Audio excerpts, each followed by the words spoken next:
Hello, everyone. It's me. It's Mitch Murphy, the Red Pill rapper from redpillnation.ca. Thank you so much for tuning in, you guys. I just got a really quick sponsor for you. I got to tell you about my friends at The Resistance, man. If you are not a fan of the government tyranny and you are a fan of being left the heck alone, man, just email theresistance144@protonmail.com. And my friend Sarah will help you out, man. She'll get you shredded up in some cool gear, and she'll get you feeling liberated and free, my friends. You know what it is. Now, without further ado, I bring to you someone who is a new friend of mine.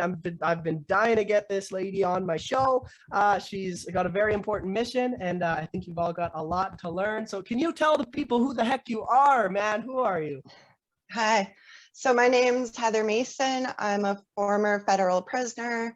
I was incarcerated for drugs, trafficking and simple possessions. I've been in and out of jail.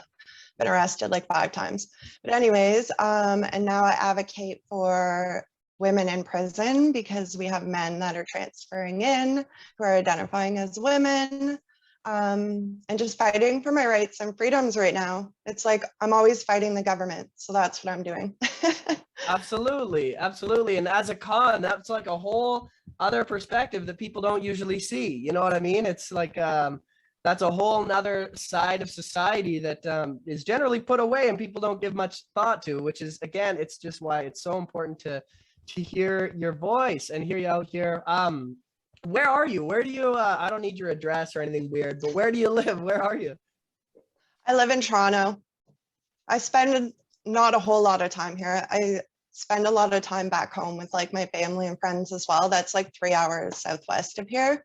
So I'm like here half my time. Oh, okay. Very cool. Very cool. Well, that makes a lot of sense. And so, can you just tell me a little bit about where you were incarcerated and kind of where you started seeing these issues? Where did this start? I don't know if you were bounced around or what was going on there, but. Yeah, so I first saw it in provincial jails. So in Ontario, we passed the Gender Identity into our Provincial Human Rights Act. So that was 2012, and then the provincial jails started allowing transfers in 2015. So my first instance of that was in March 2015, but they kept them separate from us, but I did have a few encounters with him. And then in prison, they started transferring them in 2017 because we passed Bill C-16, which is federal. Right. That Bill C-16 is one that scared the absolute crap out of me when I first saw it. It was our mutual friend Billboard Chris that pointed me in the direction of that one. It's insane, and I've got a lot of friends who are educated that went off to university and stuff like that. And I find they always say similar things. They'll say like, well, men are the same as women. You know, there's no difference. Gender is fluid. It's a social construct. But I don't think they that this issue that you're hammering on is like the end result of that ideology, and because it's not scientific. But so when you say that men are being put into women's prisons, can you try to lay that out in a way that someone on the other side, like a proponent for this gender fluidity or whatever you want to call it, how would they explain what's going on? Like the opposition, how would they say that? What kind of language would they use? Well, they call them trans women, but they won't define what a trans woman is because they know that it's any male who identifies as a woman, right? So, and trans women who have had surgery have been incarcerated with us since the 80s. Really? So this is a policy that only benefits males who still have their penis, because women who identify as men are denied transfer, right? So sexist policy right there. So when my opponents are always saying trans women, because they want you to think like, you know, the trans women who already have the surgery or on the hormones have been living like that forever. That's who they want you to picture, but that's not who we're talking about. So basically what happens is any man can identify as a woman, apply for a transfer into a woman's prison, because you're not allowed to question their identity, because that's discriminating against either their expression or their identity.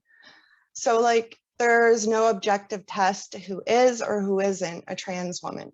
And there is an exemption clause in our transfer policy for overriding health and safety concerns. That's the exemption clause that all the women who identify as men, they would all get denied on.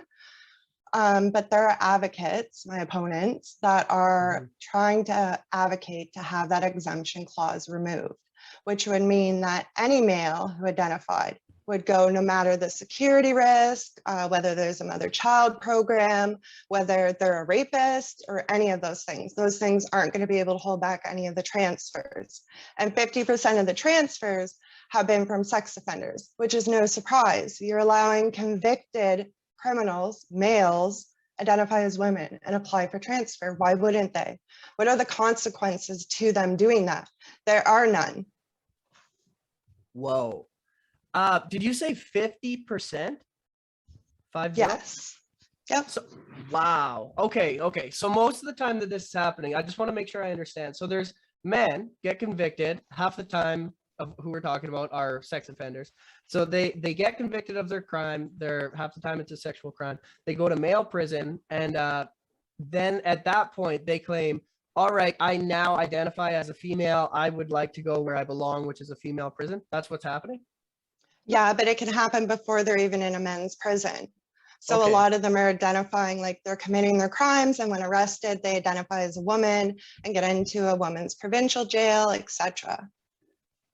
That is one of the most batshit crazy things I've ever heard in my life. I can't imagine somebody trying to justify this, like, because these people, I assume, would call themselves feminists too. Like, that sounds like the most terrifying thing for a woman I've ever heard in my life. Like, because is it possible that they would be like a cell mate? That they would be like, you'd like share a bunk with one of these people? Yes, and it's not just happening in Canada, it's happening in the US, it's happening in the UK, it's happening in Australia, New Zealand. It's happening in a few countries. And they even have stats from the UK and from the US that show that 50% of their trans women there are sex offenders as well. So it's straight across the board, which isn't surprising because female and male crimes are the same across the board. Like 98% are sex offenders, 88% of the victims are female. Like they don't really change depending on what country you go to, because males and females are different, right? We commit crimes different. Like even in prison, women are given so many privileges that men don't get, because men, they make weapons with everything. Right. They're always beating each other up and stabbing each other. Like they're crazy. My guy friends are crazy. Like I hear stories all the time. So we're different. And it's crazy that people say males and females are the same, and that there's no difference if a man identifies as a woman, that he is female. That's just craziness. Well, something that I found to be a very common trend is that because Canadians are very good people in general, I've found they're very, very good, and they're very worried about being nice and polite and all that kind of stuff.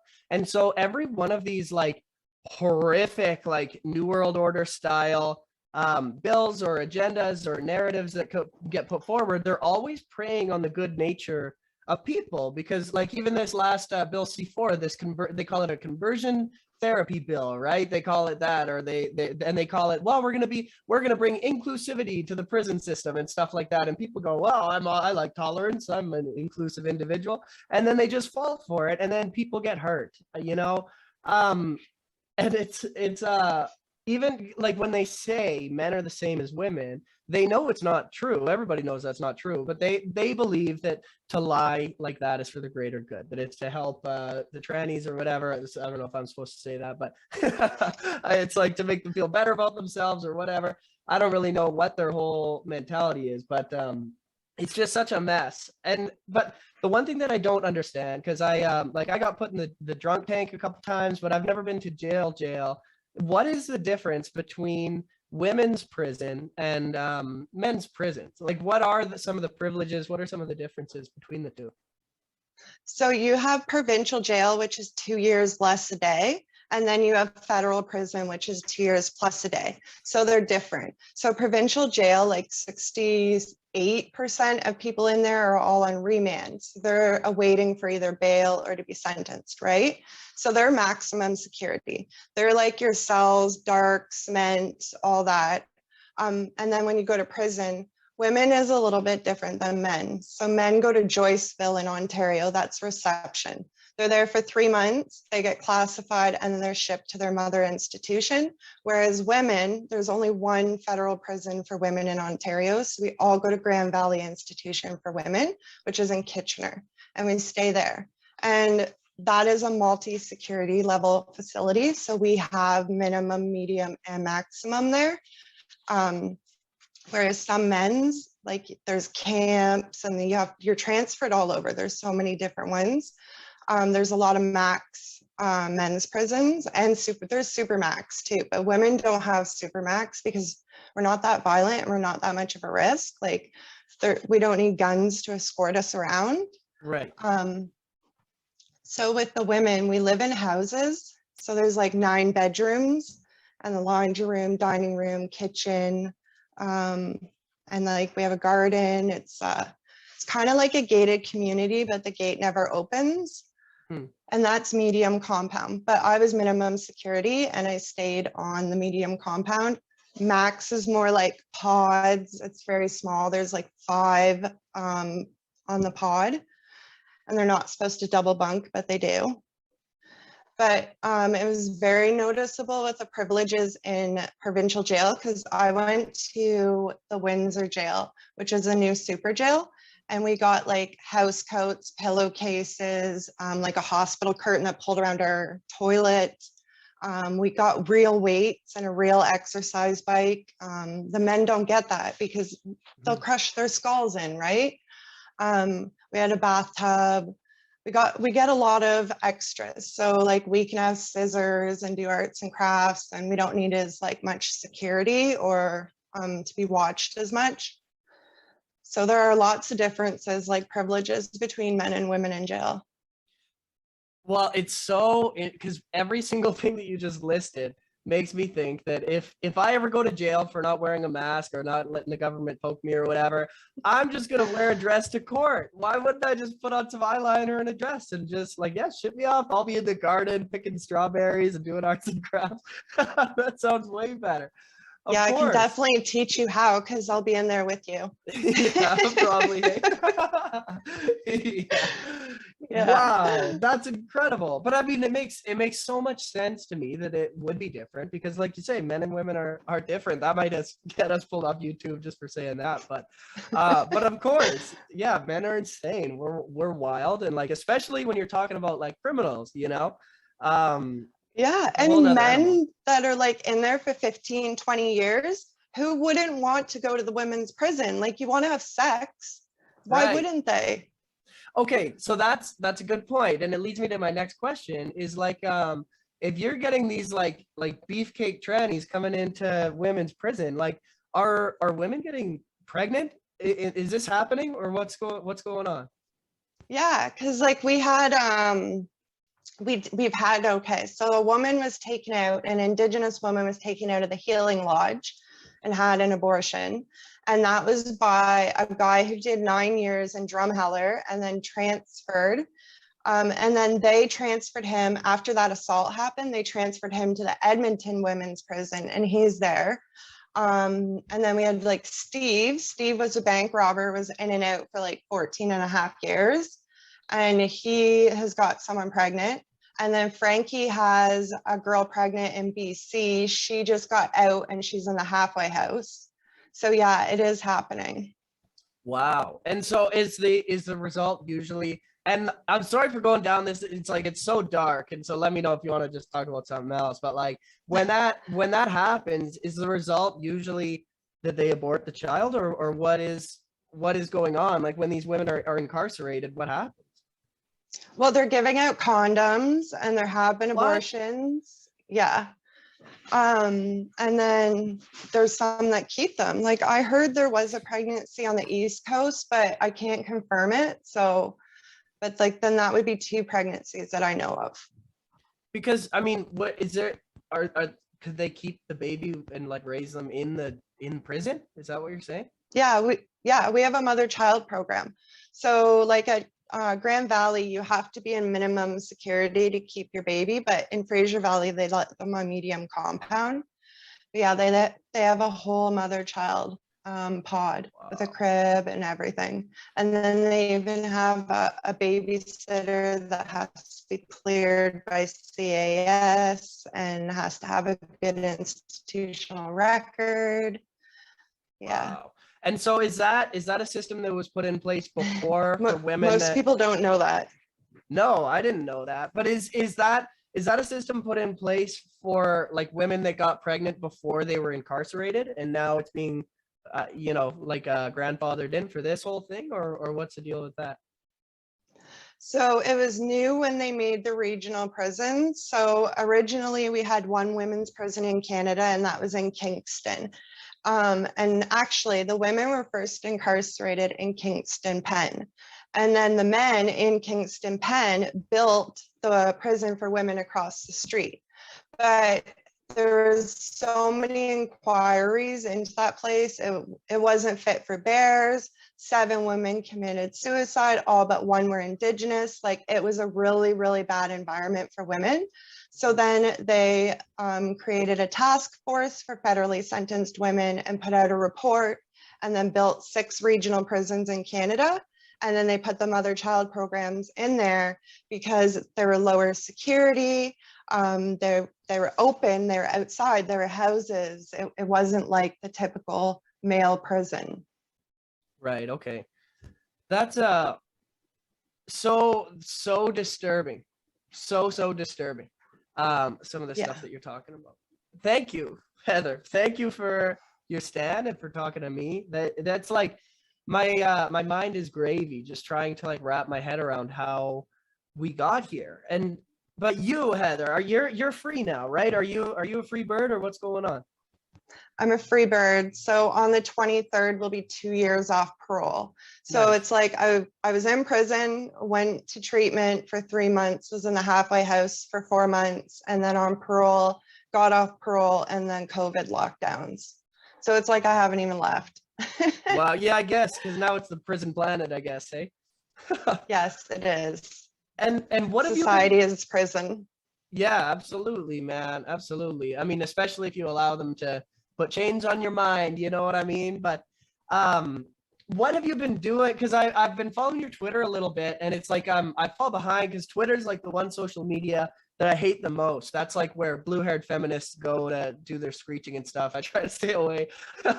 But like, what have as far as your activism, what can you tell us a little bit about that, what you're doing? And I'm hoping that can segue into people that are as freaked out as I am by this. Like, what can people do to help you in your cause, and what are you doing? What are you doing?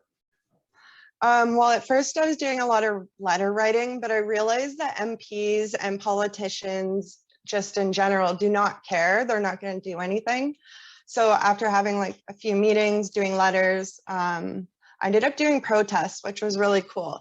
So we put on 11 protests across Canada, like protesting outside the women's prisons, which was really cool. We got a lot of women to come out. We even did one that was all on the same day.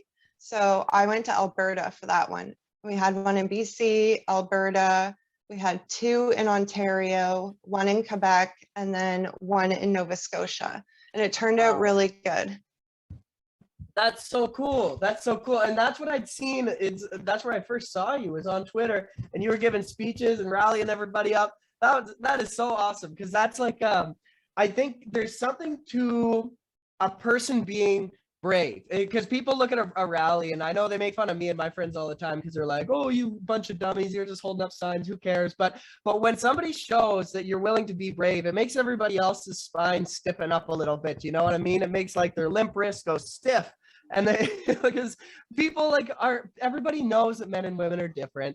Nobody wants their kids taking Lupron. Nobody wants men being like male rapists being put into women's prisons, but they're too afraid to be called a bigot. They're too afraid to be called a mean, nasty name. And so when they say you up there, probably one of the most badass women I've met in my life, just like yelling at everybody and telling them the truth, it makes them more likely to speak up, man. It really does. It's so important. And that's why like people always accuse me of going over the top, and they're actually correct. It's just that I do it on purpose, because you have to you have to be willing to go further than anyone else is willing to in order to encourage them to maybe take one little baby step. You know what I mean? Because like I always tell people, don't lie. You know, if like my advice to people is that if you don't believe in the mask, don't wear it. If you believe that men and women are different, when someone says otherwise, correct them, make them feel weird because they're being weird. You know, I think that's what we need in this country. And it is true because like with the protests, I really wanted to do something and all the women were kind of like, I don't know, like there's a few that were like, yeah, let's do it. But like nothing was really happening. And they just needed someone to take charge. So it was like, hey, guys, I'm flying to BC and I'm going to do a protest. So like I can stand out there by myself or you guys can come. And then they're like, okay, yes, let's go. Let's all meet, you know, and then we do like, meet at a restaurant after and, you know, have drinks or food together and like get to know each other. Cause most of these people are all off Twitter and I've never met before. Right. So it was actually really cool. And then like, we're wearing like t-shirts and we have like signs and like we're leaving stickers and all the staff in the restaurant or we're talking to them, right? Like, and they're learning about all of this. So it was really cool experiences every time and making like people aware because nobody really knows, or if they do, like you said, they're scared to say anything because look at all the names we get called. Like if we speak out about anything at all, whether it's like mutilating and sterilizing our children, putting men in women's prisons, whether it's about the vax pass and the mandates, like you're either racist, an extremist, you're, you know, a bigot, a transphobe, like everyone calls you whatever they possibly can to shut you down and cancel you. And that way, you know, what they want is everyone to believe the exact same thing, think the exact same way. It reminds me of George Orwell's book 1984. Like that is where we're headed. It's so crazy. Oh yeah, absolutely. Am I lagging?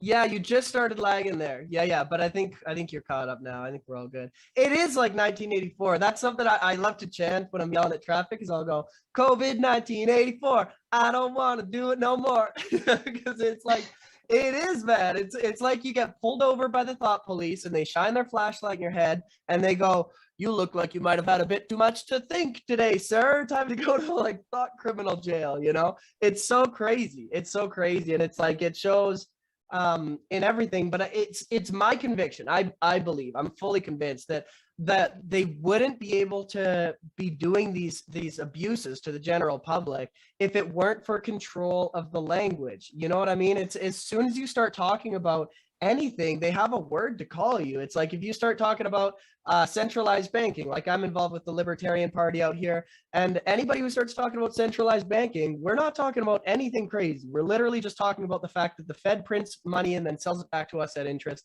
and they all of a sudden we're anti-Semitic. it's like laughable. And you start talking about like how, hey, when you put a little girl on Lupron, she has to get her uterus removed later, and most of these kids will never have an orgasm when they're an adult. Like you start talking about this stuff, boom, transphobe. Like you start talking about anything like demographic replacement, the V-word deaths. You start talking about anything, there's always a word to just like cut off the conversation. And without that, they wouldn't be able to do these things. It's these words that everybody has just believes that they have power, but they don't. It's like they're just words. You know? Yeah. But what is going on? Okay, this is a bit of a transition. I really wanted to ask you this about the Cooties 19 mandates in prison, because if this is what it's like out here, I can only imagine what it's like in there, where like they don't even pretend that you have rights. So what's going on to these people? What's happening in the prison system?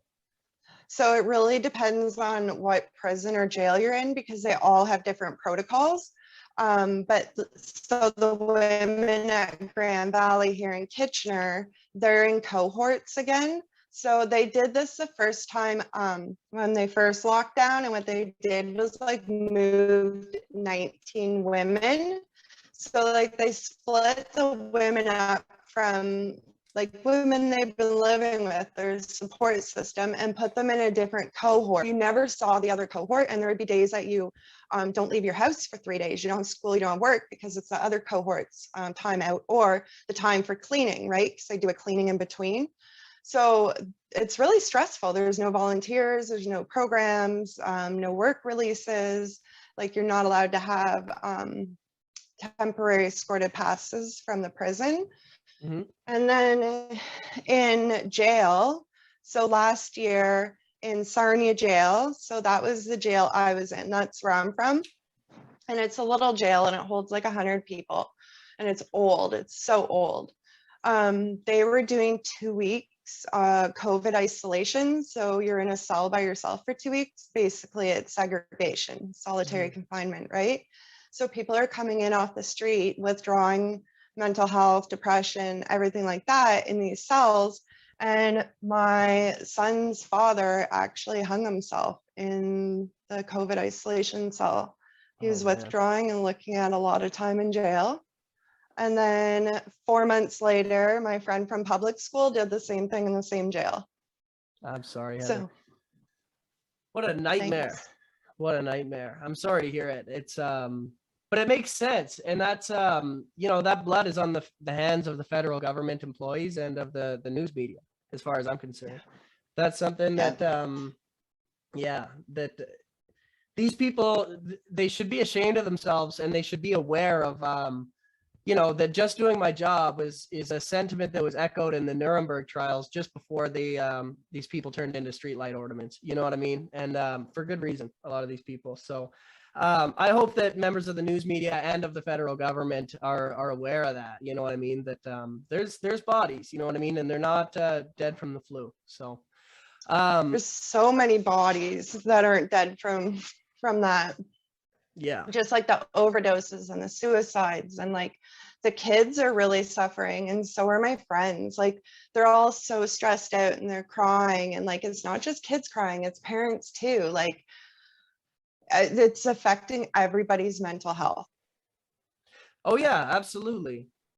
That was a big one. Like, because the church that I'm involved with here in Kelowna, it's called The Harvest. They never shut down, and we stayed open all through lockdown. And so me and a team of guys, we had to work security and cover all the entrances and exits, because the police and the media would show up at the same time, and they would come in to try to break up our congregation and give us fines and do all that kind of stuff. And but for us being the only church that was open, and I'm also like just to pat myself on the back here, I'm almost 4 years clean off alcohol. Alcohol was my big one. I'm going to be 4 years sober off that. But so for me, I couldn't go to an AA meeting, but I was kind of well into my sobriety. You know, I was a couple of years deep already, but there were people that like had just been starting to get sober or needed to get sober right now, that they couldn't get to an AA meeting, and we were the only place. And so like, we would do anything we could to stay open, because you wouldn't believe, I mean, you would, Heather, but the listeners, you guys wouldn't believe that how dire this was. The people that were coming in, they were almost crawling in the doors. These people that were hurting so bad, that just needed prayer and community and intimacy. You know what I mean? They need hugs. They need people to like put hands on them and these things. People require that or they'll die. And so you can tell me like, oh, you guys are selfish, you're staying open, whatever. But you're wrong. you're wrong. So I don't know. It's a big mess, Heather. Big absolute mess.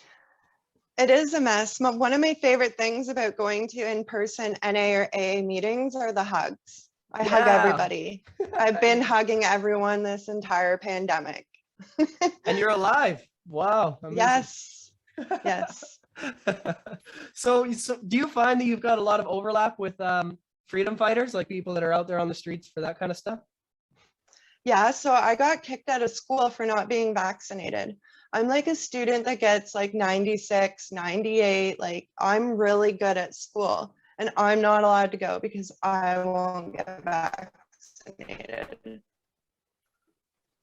So like, wow. I'm fighting for my rights right now. Like, I'm fighting to be able to make my own decisions about my own body. They want to say like I overwhelm. Oh, I'm lagging again. Yep. 0 shots, 0 hospital visits. Like, what? I'm not utilizing the healthcare system. Like, I'm not making anybody sick. Like, all of you guys are sick with COVID, giving it to each other. Just let me fucking go to school. Yeah. Like, Yeah, absolutely. Well, yeah, it's too bad that you got booted out of school, but it's good for you for staying strong. It's like everybody caves and they think that it'll be okay if they just do what they're told. You know what I mean? But that's like yes. classic abuse. It's classic abuse. They say like they just like abuse you into doing something, telling you that they'll stop abusing you if you do what they want. And then you do what they want. And shocker that you're more abuse. Here it is. You know, it's like the oldest thing in the books, but they're gonna keep falling for it. So I don't know what we're what we're gonna do. So, Yeah, and like, I don't know, maybe it's because I've been like incarcerated and arrested so many times and just like live the street life and like all that craziness that I see the government as corrections. You know what I mean? So like, I right. see everything that's happening out here and I know what it leads to, because why are they acting like corrections right now and controlling me? Like, so like they tell me where I can go and what I can do and what can be put in my body, and it doesn't stop. That's why prisoners do the food strikes and the riots, because if you let the guards do something or treat you a certain way, it becomes ingrained. It doesn't stop and it gets worse. And there's more control and there's more abuse. Because like, just even looking at the prison, the Stanford prison project, Mm-hmm. that thing, that I believe 100%. That's exactly what happens. That's exactly what happens inside too when you leave it alone and don't deal with it. That's why there's so many guards that get away with like sexual assault for decades. You know, like we had a guard in Grand Valley that was exchanging nail polish and cigarettes, and I think even like bras or underwear for sexual favors in Max. Like, and people knew about this. Like, there were a man protested outside Grand Valley in 2012 because he was in fear of the safety of his wife inside and the rest of the women. And the guard was like put on leave, and then he was allowed to come back until finally somebody charged him, like not this summer that just passed, but the summer before, I believe, or maybe this summer. And finally he's not Wow. working there. Do you know his name by chance? It hasn't been released, but it's Ricardo. Ah, thank you. That's good to know. I always like to drop names when I can, you know, I really do, because it's like there's a lot of people that are willing to tell the truth, but there's not a lot of people that are willing to actually, you know, drop names and point out the enemy. It's like that Dr. Wallace Wong in Vancouver. This is the guy who's in charge of and sorry, this is kind of a pivot going back to what we were talking about earlier, but Dr. Wallace Wong, he's the doctor out of Vancouver who's in charge of the Ministry of Children. And he said in a speech that he's currently transitioning over 1,000 children, 500 of which who are in the foster care system. And it's again, it's got crossover with the prison stuff, because 50% of children in state care are Indigenous. I think it's 52% actually. And can anybody remember when Trudeau's dad, Justin Trudeau's dad, was in charge of scooping Indigenous children from their parents and housing them? Because that didn't go so well. You know what I mean? It's not going so well in the prisons, and it's not going so well in the foster care, thanks to monsters like Dr. Wallace Wong. You know what I mean? Um, And I it's just, so true too that you bring up like the residential schools and stuff, because mhm, 50% of our Indigenous women make up 50% of our prison population, right? mhm. So they are now incarcerated, which is just like being brought to the residential school, and now they're being abused physically, sexually. They're overrepresented in max. They're not getting their parole when they're supposed to. Like, there's so many issues going on inside for them, and it's like exactly a repeat of back then. 100%, 100%. We haven't evolved that much, have we? You know, it's still kind of the same stuff going on. Well, what do you Yeah. recommend people do with this stuff? Because this is a lot, you know what I mean? And I find when I talk to like some of my normie friends about this, even if they understand and agree, they go, well, what do I do? Like, I work at the bookstore, you know what I mean? Like, what do you want me to do? What do you recommend people do? Because I've got my lane. I just tell people, you know, don't lie, don't say or do anything you don't believe in, and just be a true living freeman. You know what I mean? Find Jesus and be free, get sober and be in a clear state of mind. Like, what do you tell people that they can do to substantially help with all of this? to have conversations. You have to have conversations with people so that they know, so then they have conversations with other people. But also if there's a protest around, go, because then you're going to meet people that are like-minded, you're going to learn more. And then it's just when we have bigger groups, cars notice us, the media can't ignore us, because the media ignores us, right? A lot.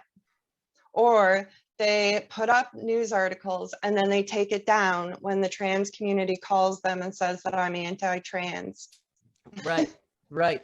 Oh, yeah. Okay. And that's a question I wanted to ask you, is because I found, and I don't believe this is an accident. I think that this is a narrative that's been like programmed into us. But would you? I want to ask you, kind of like put you on the hot seat a little bit. I just want to ask you a couple rapid fire questions and try to just answer in as quickly and briefly as you can. All right? Are you down with that? Oh, did I lose you? Hey, Heather, are you there? My internet's unstable again. Yeah. Yeah, Can you hear I me? lost. Yeah. Okay, I got you. You're back. I can try my other internet. I don't know if it'll kick me out though if I click on it. I think it will. But you're all right now. You're okay. But I wanted to ask you, are you anti-trans?